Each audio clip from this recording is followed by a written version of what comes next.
There's a specific moment almost nobody talks about. It's not when you're broke. It's not when you're desperate. It's when your life looks fine. You're earning more than you used to. You're saving something. You're investing responsibly. From the outside, it looks like progress. But internally, something feels off. You're busy. You're careful. You're doing what financially smart people do. Yet the feeling doesn't go away. A quiet pressure. A sense that you're moving, but not forward.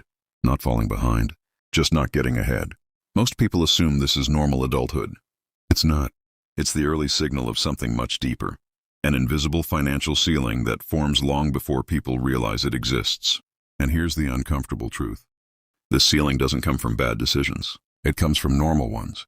It's built slowly, quietly, responsibly. And once it's in place, effort alone won't break it. Before we talk about how to escape it, we need to talk about the behavior that creates it. The one everyone praises. And nobody questions. Idea 1. The responsible upgrade trap. Let's start with something familiar. You earn your first real income. Not entry level anymore. Enough to breathe. So you upgrade, just a little. A better apartment. A newer car. More convenience. Less friction. Nothing reckless. Nothing flashy. It feels earned. And that's exactly why it's dangerous. Because each upgrade doesn't just cost money. It raises your baseline. Your fixed costs quietly expand. Your lifestyle hardens. Now your income has a job. Not to buy freedom, but to maintain normal. And here's the subtle shift most people miss.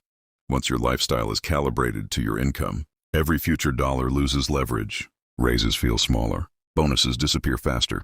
Extra income stops creating momentum. Pause for a second. Think about this honestly.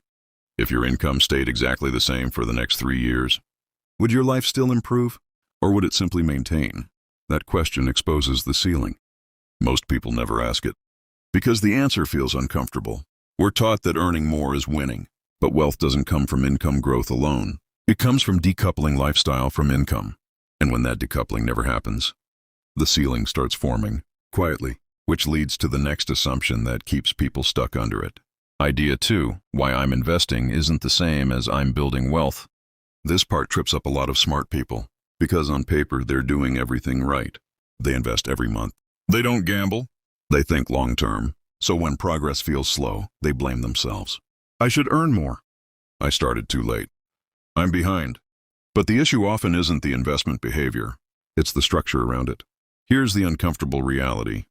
You can invest consistently for decades and still remain trapped under the same financial ceiling, because investing alone doesn't guarantee leverage. Imagine 2 people, same age, same income, same investment returns. One lets their lifestyle expand with every raise. The other caps their lifestyle early. 10 years later, they don't just have different net worths. They have different psychology. One feels behind despite progress. The other feels calm, not because they're richer, but because their money has breathing room. This is where most people get uneasy. If every raise you earn goes toward comfort upgrades, your investments are just supporting consumption. They're not changing your future. And here's the key insight most people miss. Wealth isn't about how much you invest. It's about what your investments are allowed to do. If they're constantly being outpaced by lifestyle expansion, they never gain dominance. And without dominance, there is no escape velocity. This is the ceiling doing its work. Still invisible. Still rational. Still quietly effective. Now let's talk about the trade nobody explains clearly. Idea 3, the hidden trade. Comfort versus optionality. Here's a question most people have never been asked. Are you using money to buy comfort or to buy options? Most people think they're doing both. They're not. Comfort feels good immediately, but it commits future you. Bigger rent means fewer exits. Bigger payments mean fewer risks. More obligations mean fewer choices. And the shift happens faster than people realize. At first, the commitments feel manageable. Then they feel normal. Then they feel unavoidable. Now, income isn't a tool.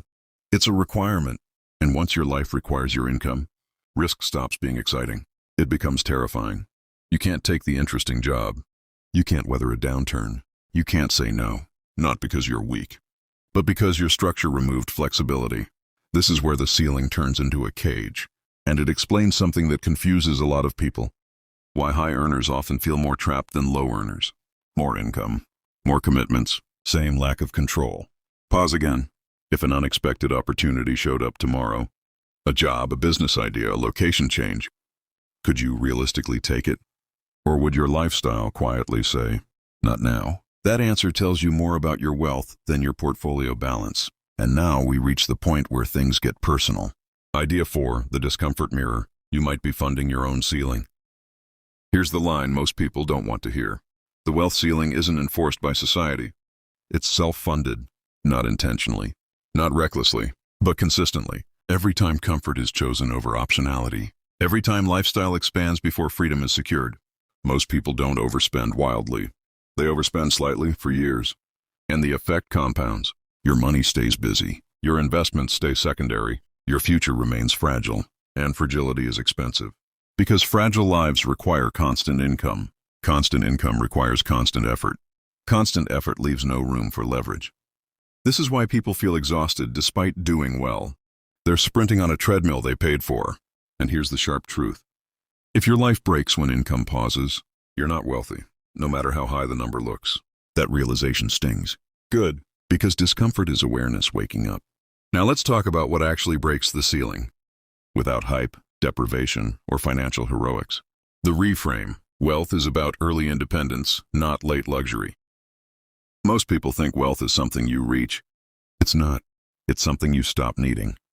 The moment your life stops scaling with your income, your wealth starts compounding structurally, not just financially, structurally.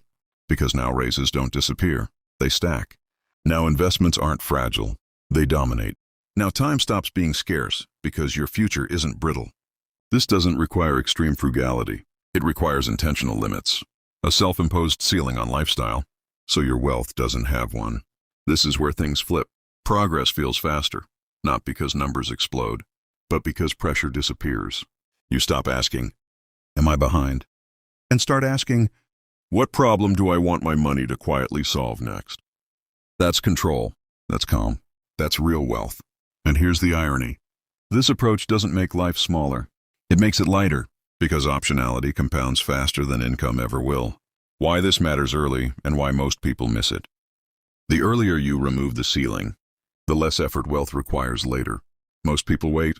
They tell themselves, "I'll fix this when I earn more." When things stabilize. When life slows down. But life doesn't slow down. Structures harden, commitments deepen, exits disappear. And suddenly, changing course feels impossible. Even though nothing catastrophic happened. This is why smart people wake up at 35 or 40 feeling behind. Not broke, not irresponsible, just boxed in. The ceiling didn't crash down. It quietly lowered, the calm way forward. Breaking the wealth ceiling doesn't require radical moves. It requires a shift in what you optimize for, not income maximization, not lifestyle signaling, but resilience, a life that doesn't crack under pressure, a structure that doesn't panic during uncertainty, a financial system that buys you time. That's what money is supposed to do.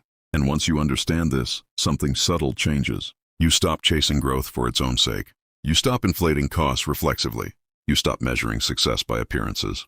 You build quietly, deliberately, with leverage. And the ceiling loses its grip. If this video made you slightly uncomfortable, that's not a bad sign. It means you're noticing the structure, not just the surface. And the next question naturally follows. Why do so many smart, disciplined people still feel behind with money? Even when they're doing everything right? That's not a motivation problem. It's not a discipline problem. It's psychological, structural, and surprisingly common. That's exactly what the next video breaks down. Why smart people still feel behind with money. Same calm lens, same long-term framing. Watch that next. Because this is where the pieces lock into place.